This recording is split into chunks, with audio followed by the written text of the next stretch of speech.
Sejam todos bem-vindos neste momento para o nosso culto de adoração, o nosso culto de gratidão e louvor ao nosso Deus, Pai, Filho, Espírito Santo. Buscai o Senhor e o seu poder, buscai perpetuamente a sua presença. Vamos louvar a Deus cantando do nosso inário, o hino 215, Saudai o nome de Jesus.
Oremos, irmãos. Deus eterno, ó Pai poderoso, expressamos-te, Senhor, o nosso louvor, a nossa adoração na manhã deste dia. O Senhor é o Deus cheio de bondade, e o Senhor, com bondade, tens conduzido a nossa vida. Louvamos-te pela salvação em Cristo Jesus. O Senhor é quem providenciou esta salvação. Somos-te agradecidos porque nutrimos a certeza desta salvação, porque assim a tua palavra nos assegura. Andamos nesta certeza no viver, por isso louvamos e bendizemos o teu nome. Queremos adorar-te, ó Pai, e agradecer-te por todos os teus feitos, suplicando a continuidade das tuas bênçãos. Conduza-nos neste momento em que faremos a exposição da tua palavra. Estejas, ó Deus, abrindo os nossos corações e entendimento, para que possamos aprender acerca da tua vontade e assumirmos sempre o compromisso sério de viver em função do teu querer. Louvamos-te por esta dádiva e oramos agradecidos em nome de Jesus. Amém. Nós vamos cantar do Inário, o hino 334, a primeira e terceira estrofes. Mais perto quero estar.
Vamos ler a palavra de Deus no livro de Lamentações.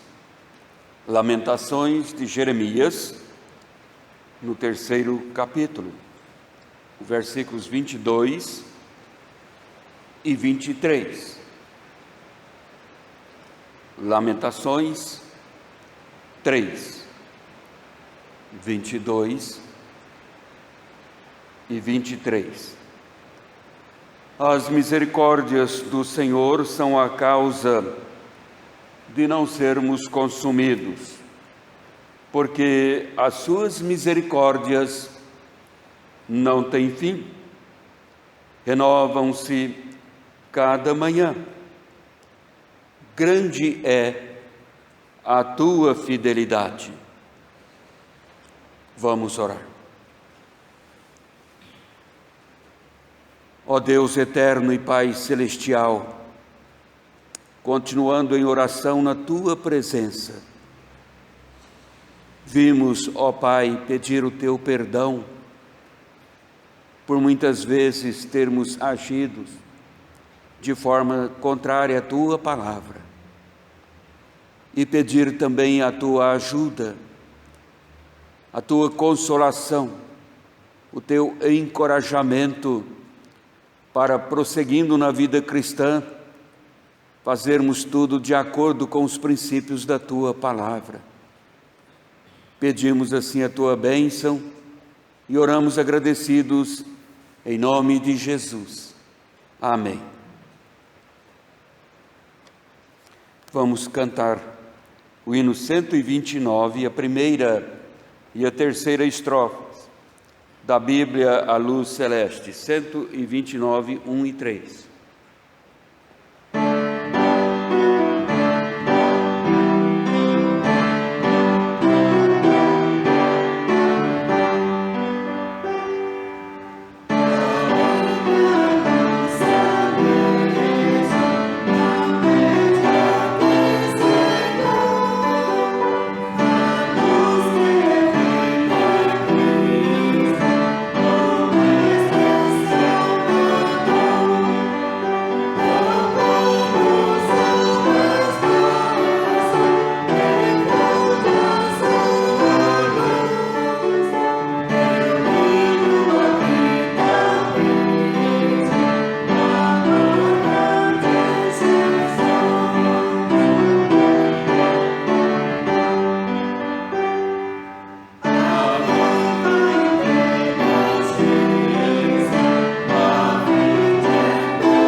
Irmãos, vamos ler a palavra de Deus para a nossa edificação espiritual em Mateus capítulo 5, do verso 1 ao versículo 12.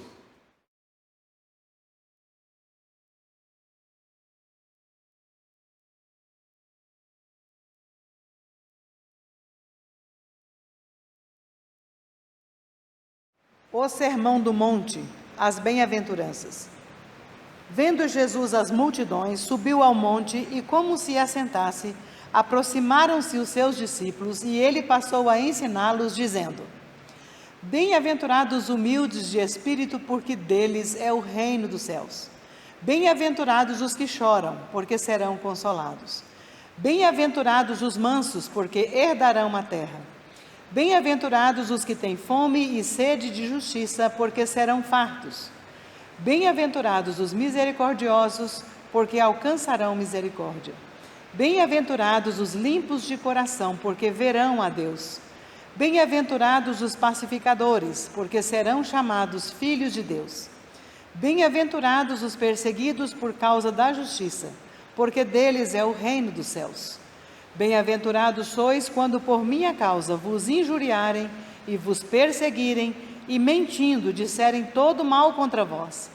Regozijai-vos e exultai, porque é grande o vosso galardão nos céus, pois assim perseguiram aos profetas que viveram antes de vós. Amém.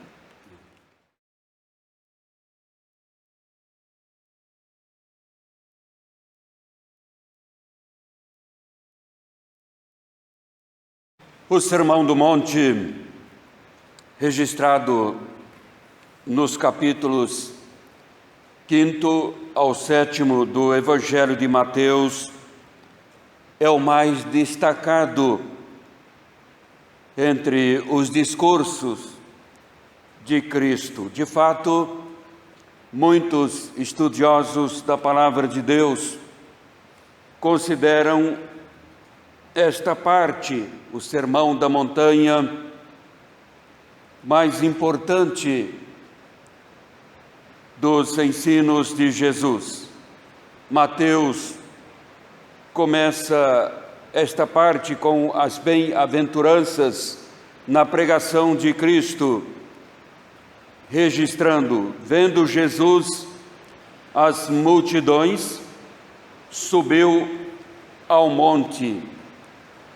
Alguns têm chamado este monte de Sinai do Novo Testamento, e é assim considerado por causa das muitas experiências importantes em montes que achamos registradas nas páginas da Bíblia. O Monte Sinai, por exemplo, é o monte onde foram entregues as tábuas da lei, o Monte da Transfiguração. Ficou com este nome depois da experiência vivida pelos discípulos com Jesus, no momento da oração em que Jesus transfigurou-se na presença de alguns dos seus discípulos que ali se encontravam, dando assim uma pequenina amostra da glória por vir, antes de ele ir à cruz do Calvário, e ficou conhecido então como o Monte da Transfiguração. Temos também o Monte Olival, um monte perto de Jerusalém, onde os discípulos viveram a experiência da ascensão de Cristo, quando Jesus subiu aos céus. Agora, no quadro do texto lido, o lugar era uma montanha na Galileia, e podemos ver que as muitas curas realizadas por Jesus na região da Galileia, como consta no final do 4º capítulo,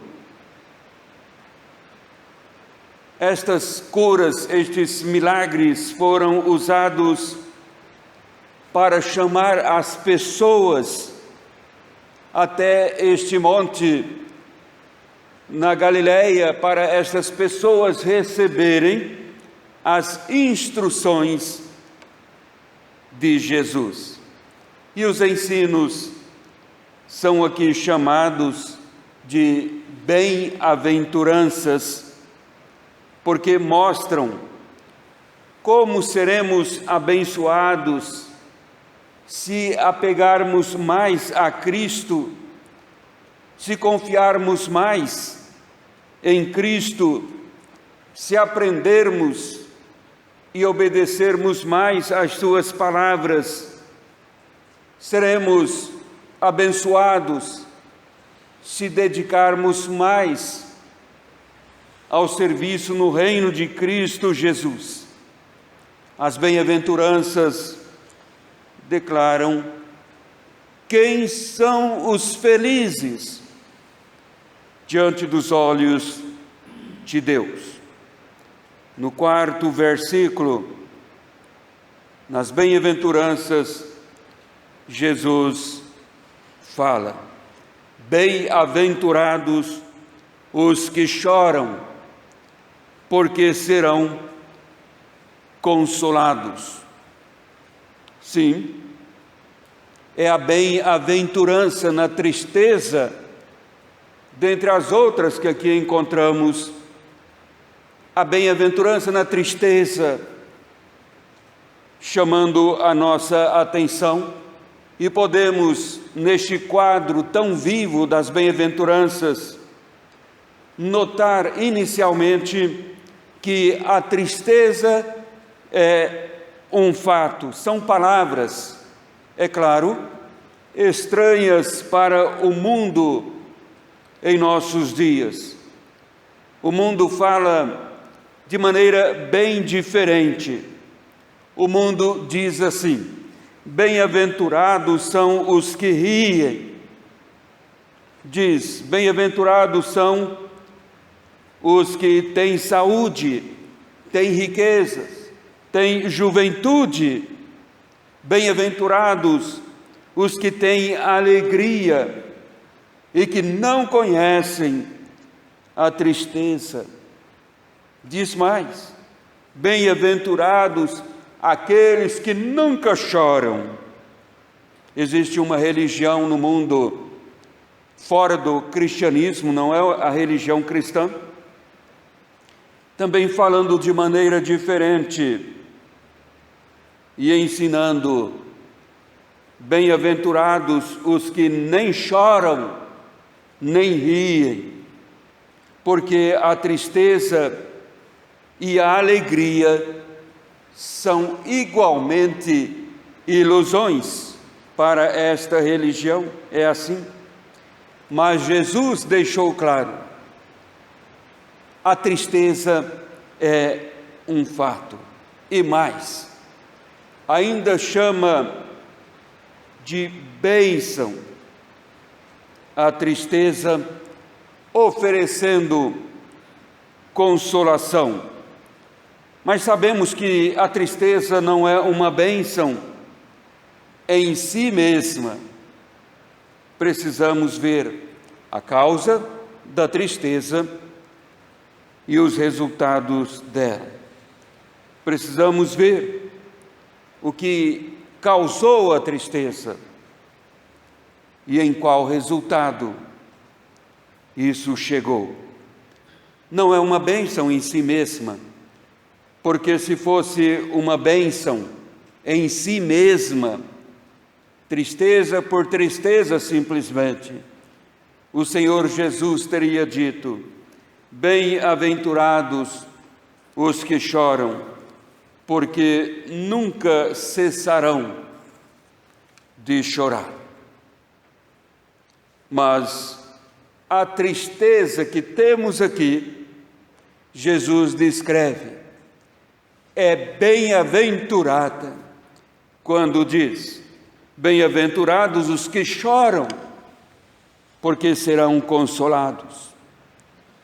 Isso nos faz ainda observar, não é todo tipo de tristeza que é bem-aventurada. Certa feita, Jesus, contando uma parábola durante os seus discursos, ele disse que o servo mau tem sua sorte lançada com os hipócritas, e depois disse: ali haverá choro e ranger de dentes.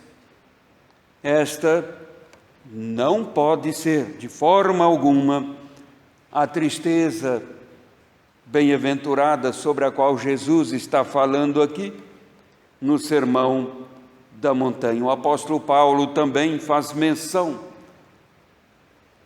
e procura fazer uma distinção dessa tristeza para com as tristezas no mundo. Ele destaca a tristeza bem-aventurada quando ensina, porque a tristeza, diz o apóstolo Paulo, segundo Deus, produz arrependimento para a salvação, que a ninguém traz pesar, mas a tristeza do mundo produz a morte. A tristeza do mundo, veja a diferença que o apóstolo está fazendo na tristeza. Uma resulta em sucesso na própria vida, a tristeza, segundo Deus, produz arrependimento. Mas ele diz, a tristeza do mundo produz morte, tristeza e tristeza. A tristeza bem-aventurada é mesmo, então, a tristeza pelo pecado. E é neste sentido que Jesus fala: bem-aventurados os que choram, porque serão consolados. Choram por causa do próprio pecado, como Lucas escreve, quando Jesus estava subindo o Monte Calvário, levando a cruz. Algumas mulheres de Jerusalém seguiam Jesus e a cruz, chorando. Jesus olha para trás e diz para aquelas mulheres: filhas de Jerusalém, não choreis por mim, chorai antes por vós mesmas e por vossos filhos. Jesus está tocando o dedo exatamente nesta questão da tristeza, quando se reconhece o pecado. É disso que ele diz. É a tristeza bem-aventurada, é a tristeza por causa do pecado. Bem-aventurados os que choram, porque estes serão consolados. Não é o choro, então, por uma tristeza casual, mas é uma profunda tristeza na alma, por reconhecer a si mesmo, reconhecer a si mesma como pecador, como pecadora na presença de Deus. Primeiro, Jesus fala do reconhecimento da própria condição espiritual. Estas bem-aventuranças aqui não podem ser tratadas separadas uma das outras, porque uma está interligada à outra. No versículo 3, Jesus fala do reconhecimento que a pessoa tem de si mesma como um pecador. Ele diz: bem-aventurados os humildes de espírito, porque deles é o reino dos céus. É o reconhecimento da própria condição espiritual. Pobres, humildes de espírito. É o entendimento, quando a pessoa vai conhecendo mais a si mesma e a sua condição espiritual e faz aquela descoberta que não há nada espiritualmente valioso dentro de nós. Não existe a partir de nós qualquer valor espiritual na presença de Deus. É mesmo a consciência de que nada existe em nós para nos capacitar a sequer fazer o bem. Não possuímos poder sequer para fazer o querer de Deus, para fazermos o bem, para atendermos o querer de Deus. Nós dependemos inteiramente de Deus mesmo. É Ele quem efetua em nós qualquer realização nesta direção. É o poder de Deus e dele dependemos. Esta é a tristeza sobre a qual Jesus está falando na sua pregação. Bem-aventurados os que choram, porque serão consolados. Mas isto nos faz ver ainda que o consolo aqui é a promessa certa de Cristo Jesus. Ele diz: serão consolados. Parece, irmãos, um paradoxo. Felizes são os que choram. Como pode? Felicidade no choro, mas é a expressão de um estado de espírito quando o mundo, com os seus prazeres, quando o mundo, com as suas posses, se torna incapaz de satisfazer a pessoa que descobre este seu estado de espírito. O mundo se torna incapaz. Os que assim choram devem ser consolados. O apóstolo Paulo, em Romanos, ele traz à luz esta mesma verdade do consolo tão gracioso e tão elevado, tão sublime, certamente esperado por cada cristão. Ele escreve: porque para mim tenho por certo que os sofrimentos do tempo presente não podem ser comparados com a glória a ser revelada em nós. Então, o consolo é a promessa, e, portanto, este consolo é uma dádiva, é a dádiva de Deus em Cristo Jesus. Jesus declara que as bênçãos o cristão experimenta hoje, em parte, e receberá plenamente no futuro. Não é somente para o futuro, não. Os verbos, de fato, estão todos a partir do 4º versículo até o 9º versículo. Serão, herdarão, estão no futuro. Mas é para dar ênfase à certeza de que a sua promessa se realizará. É dar ênfase de que o consolo virá. Meus irmãos, quanto mais andamos em conformidade com Deus, mais nós contrariamos, com toda certeza, o mundo. Quanto mais andamos de conformidade com Deus, mais ficamos na contramão do mundo. Daí dizer que o choro, este choro é inevitável, mas por outro lado, o consolo é a certeza.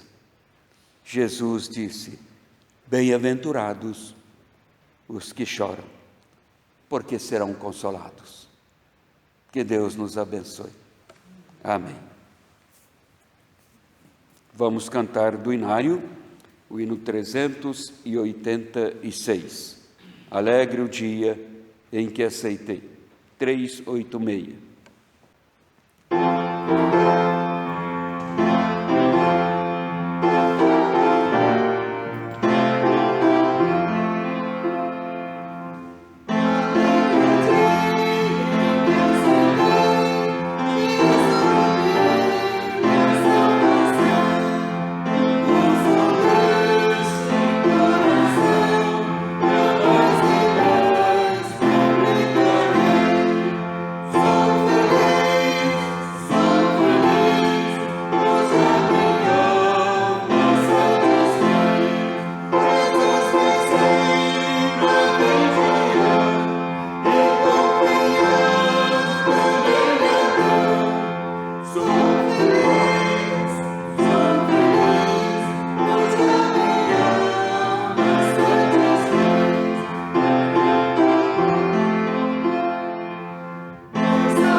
Nós vamos orar e depois impetrar a bênção para encerrarmos o culto com a amém tríplice. Vamos orar. Deus eterno e Pai poderoso, no final deste culto dirigido a Ti, queremos com os nossos corações alegres agradecer-te, ó Senhor, por Tua presença gloriosa, presença confortadora, presença que instrui, que dirige, presença que dá segurança. Somos-te agradecidos porque temos este privilégio de prestar-te o nosso culto, estudar a Tua palavra, receber, ó Pai, o Teu ensino, este alimento que satisfaz a nossa alma, que trabalha a nossa comunhão com o Senhor, nutrindo o nosso viver, para andarmos de conformidade com o Senhor, mesmo contrariando este mundo no qual nos achamos. Somos aqui peregrinos, passageiros, mas nesta jornada nós dependemos da Tua segurança, dependemos, ó Pai, do Teu consolo, dependemos do Teu encorajamento. Pedimos assim a Tua bênção sobre a Tua igreja, principalmente nesta ocasião ainda de pandemia, em que aguardamos o retorno às atividades regulares da vida, às atividades regulares da Tua igreja. Estamos aguardando, ó Pai, para darmos continuidade, o desempenhar da vida e a vida em Ti. Mas, mesmo em nossas casas, suplicamos, conceda-nos a graça de podermos crescer dia a dia no conhecimento da graça e da pessoa de Cristo, nosso Salvador eterno. Pedimos, dá-nos saúde, força e alegria no Senhor. Nós suplicamos assim as Tuas bênçãos e oramos agradecidos em nome de Jesus. E agora, irmãos, que a graça do nosso Senhor e Salvador Jesus Cristo, o amor de Deus o Pai, a comunhão As consolações do Espírito Santo repousam sobre vós, sobre todo o povo de Deus, hoje e para sempre. Amém.